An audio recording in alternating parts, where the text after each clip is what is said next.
American dollar ലോകം ഇതുവരെ അജയ്യം എന്ന് കരുതിയിരുന്ന സാമ്പത്തിക ശക്തി.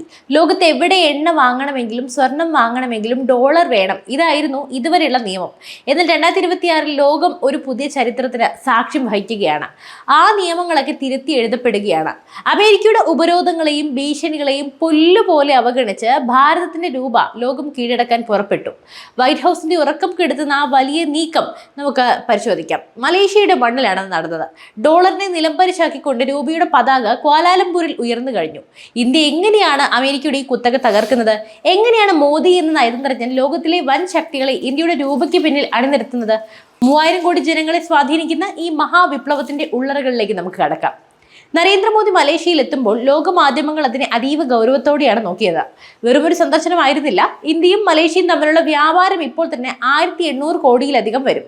എന്നാൽ ഈ സൗഹൃദം വെറും വ്യാപാരത്തിൽ ഒതുങ്ങുന്നില്ല. മലേഷ്യൻ പ്രധാനമന്ത്രി അൻവർ ഇബ്രാഹിമും മോദിയും ചേർന്ന് ഒപ്പിട്ട 11 നിർണായക കരാറുകൾ ലോകത്തിന്റെ സാമ്പത്തിക ഭൂപടം മാറ്റിവരയ്ക്കുന്നവയാണ്. സെമി കണ്ടക്ടർ മേഖലയിലെ സഹകരണം ഇതിൽ ഏറ്റവും പ്രധാനമാണ്. ലോകം ഇന്ന് ചിപ്പുകൾക്ക് വേണ്ടി നെട്ടോട്ടം ഓടുമ്പോൾ മലേഷ്യയുമായുള്ള ഈ ബന്ധം ഇന്ത്യയെ ഒരു ടെക് സൂപ്പർ പവറായി മാറ്റും. പ്രതിരോധം, കൃഷി, ഊർജം തുടങ്ങി സകല മേഖലകളിലും ഇന്ത്യയുടെ കയ്യൊപ്പ് ഇനി മലേഷ്യയിലും ഉണ്ടാകും. എന്നാൽ ഇതിനേക്കാളെല്ലാം ലോകത്തെ ഞെട്ടിച്ചത് കറൻസി ഇടപാടിലെ ആ വലിയ പ്രഖ്യാപനമാണ്. ഇതുവരെ ഇന്ത്യയും മലേഷ്യയും തമ്മിൽ കച്ചവടം നടത്തുമ്പോൾ ഇടയിൽ ഒരാൾ കൂടി ഉണ്ടായിരുന്നു, അമേരിക്കൻ ഡോളർ. നമ്മൾ മലേഷ്യയിൽ നിന്ന് സാധനം വാങ്ങുമ്പോൾ രൂപയെ ഡോളറാക്കി മാറ്റണം, അവർ തിരിച്ചു വാങ്ങുമ്പോൾ റിങ്കിറ്റിനെ ഡോളറാക്കണം. ഓരോ ഇടപാടിലും അമേരിക്ക വെറുതെ ഇരുന്ന് കോടികൾ ലാഭം കൊയ്തു. എന്നാൽ നരേന്ദ്രമോദി ഈ കളി അവസാനിപ്പിച്ചിരിക്കുന്നു. ഇനി മുതൽ ഇന്ത്യയും മലേഷ്യയും തമ്മിൽ കച്ചവടം നടത്താൻ ഡോളർ വേണ്ട, ഇന്ത്യയുടെ രൂപയും മലേഷ്യയുടെ റിങ്കിറ്റും കൈമാറാം. ഇതിനെയാണ് ഡി ഡോളറൈസേഷൻ എന്ന് വിളിക്കുന്നത്. ഒരു റിങ്കിറ്റിന് ഏകദേശം 23 ഇന്ത്യൻ രൂപയോളം മൂല്യമുണ്ട്. ഗൾഫ് രാജ്യങ്ങളിലെ കറൻസികൾക്ക് തുല്യമായ മൂല്യമുള്ള റിങ്കിറ്റിനെ നേരിട്ട് രൂപയുമായി ഘടിപ്പിച്ചതിലൂടെ ഇന്ത്യയുടെ സാമ്പത്തിക ഭദ്രത ലോകത്തിന് മുന്നിൽ തെളിയിക്കപ്പെട്ടിരിക്കുകയാണ്. UAE-യുമായി നമ്മൾ നേരത്തെ തുടങ്ങിയ ഈ വിപ്ലവം ഇപ്പോൾ ഏഷ്യൻ വിപണി മുഴുവൻ കീഴടക്കുന്നു. ഈ മാറ്റം വെറും വലിയ ബിസിനസ്സുകൾക്ക് വേണ്ടിയുള്ളതാണെന്ന് കരുതരുത്.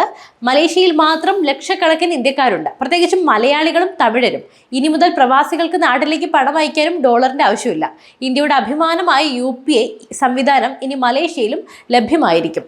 സിംഗപ്പൂർ, UAE, ഫ്രാൻസ്, ഇപ്പോൾ മലേഷ്യ. വിസ, മാസ്റ്റർ കാർഡ് തുടങ്ങിയ അമേരിക്കൻ കമ്പനികളുടെ കമ്മീഷൻ കൊള്ള ഇതോടെ അവസാനിക്കുകയാണ്. 1 രൂപ പോലും അധികം നൽകാതെ നിമിഷ നേരം കൊണ്ട് അതിർത്തികൾ കടന്ന് പണം കൈമാറുന്ന ഈ വിദ്യ കണ്ട് ലോകം അന്തം വിട്ടിരിക്കുകയാണ്. ജർമ്മനിയും ഫ്രാൻസും പോലും രൂപയെ ഒരു ബദൽ കറൻസിയായി കാണാൻ തുടങ്ങിയിരിക്കുന്നു എന്നറിയുമ്പോഴാണ് ഇതിന്റെ ആഴവും വ്യാപ്തിയും നമുക്ക് മനസ്സിലാകുന്നത്.